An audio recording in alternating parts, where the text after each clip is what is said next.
Legend of Old Befana, an Italian Christmas story, retold and illustrated by Tomie de Paola. In a small house on the outskirts of a small village in Italy lived Old Befana. She lived all alone and she wasn't very friendly. If any people dared to knock at her door, she never asked them in. "I have no time for visiting," Old Befana would say. The children didn't like her either. "Cranky old lady," they said, "and the way she is always sweeping." That was true.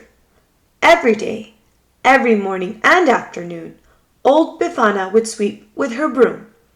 She swept her little house, she swept her front step, and she even swept her walk, all the way down the road. Sometimes a delicious smell of things baking would drift from Old Befana's house. "Whom does she bake for?" her neighbors would ask. And some nights they thought they heard her singing lullabies. "Crazy Old Befana," everyone called her. One evening, after Old Befana had eaten her dinner and swept her kitchen clean, she began to get ready for bed. She locked the door and shuttered the windows.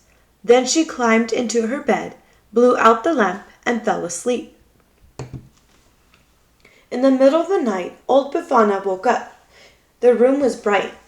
"How can that be?" she asked. "My lamp is out, my windows are shuttered, but still my house is filled with light." She got out of bed and crossed the cold floor. When she opened the shutter, a sudden burst of light poured into the room.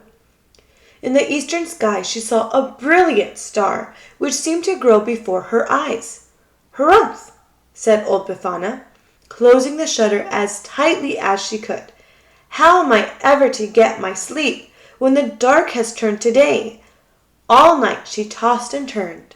She didn't sleep a wink.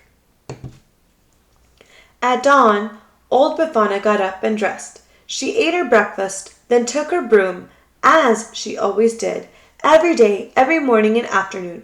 She swept her little house, she swept the front step, and she even swept the walk, all the way down the road. When she neared the road, Old Befana stopped and listened. She heard bells tinkling. "It's probably just the wind," she said. "Sweep, sweep, sweep."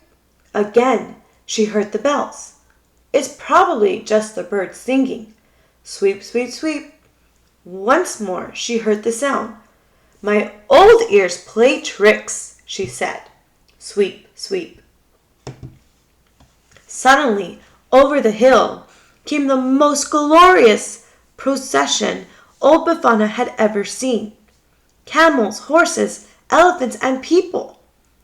A splendid sight. Halfway back rode 3 royal-looking men, dressed in jeweled robes, wearing crowns upon their heads. The procession stopped. The 3 kings got down and came up to a frowning Old Befana. "Please," said one of the kings in a royal voice, "is this way to Bethlehem?" "How can I say?" said Old Befana. "I've never heard of it." And she began to sweep. "We are searching for the child," said the second king. "Do you know him?" "There are many children," said Old Befana, sweeping still. "But this one is a king," said the third. "I know nothing of royal matters," she said.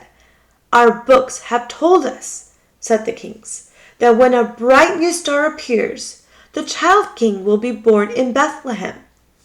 "The star I have seen," said Old Befana. "It kept me awake all night.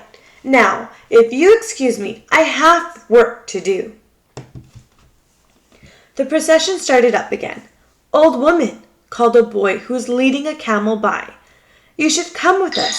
This child, this baby king, has come to change the world. He comes for us. He comes for the poor. We are bringing him gifts." Old Befana paused. She watched the procession wind down the road. "A child king," she muttered. "Bethlehem." Sweep, sweep, sweep.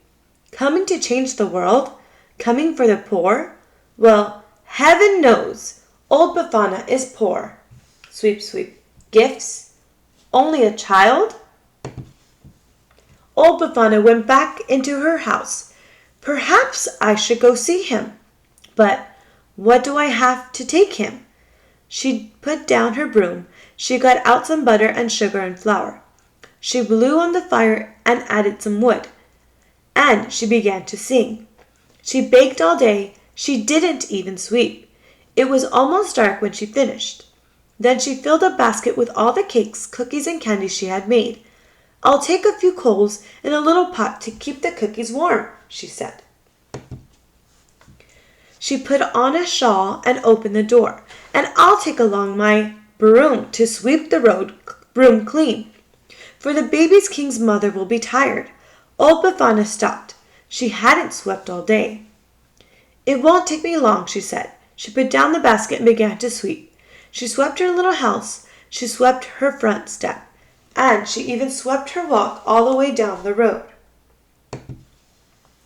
Then she locked her door and gathered up her basket. She pulled her shawl around her and took up her broom. Old Befana was on her way at last. She ran at first, ran and ran, as fast as her legs would carry her. The sun had set, but still she ran. Now the stars shone brightly. Her breath came short. Her old legs ached, but still she ran. A little bit slower. At last, she sat beside the road. Old Befana could run no more. I should have left earlier. I'll never catch up, she cried. And where is Bethlehem? She closed her eyes and gave a long sigh. I will never find the baby king. Suddenly, the sky was filled with light, and heavenly angels sang, Glory to all the men, the new king is born. Tonight is the night of miracles. Old Befana rose to her feet. Tell me where he is, she cried, picking up her basket and broom. I bring gifts to the child. She began to walk, then run again. This is the night of miracles, the angels sang once more. Wait, she shouted. You must help me. Show me the way to Bethlehem. Old Befana began to feel lighter. She ran faster and faster, so fast it took her breath away. She was running in the sky. It was a night of miracles. Old Befana never caught up at last. She never found the child in Bethlehem, but she is searching still to this day. Every year on the Feast of the Three Kings, January the 6th, Old Befana runs across the sky. She visits all children while they sleep and leaves them gifts from her basket. Then she takes her broom and sweeps the room all clean. For, after all, says Old Befana, I never know which child might be the baby king of Bethlehem. The end.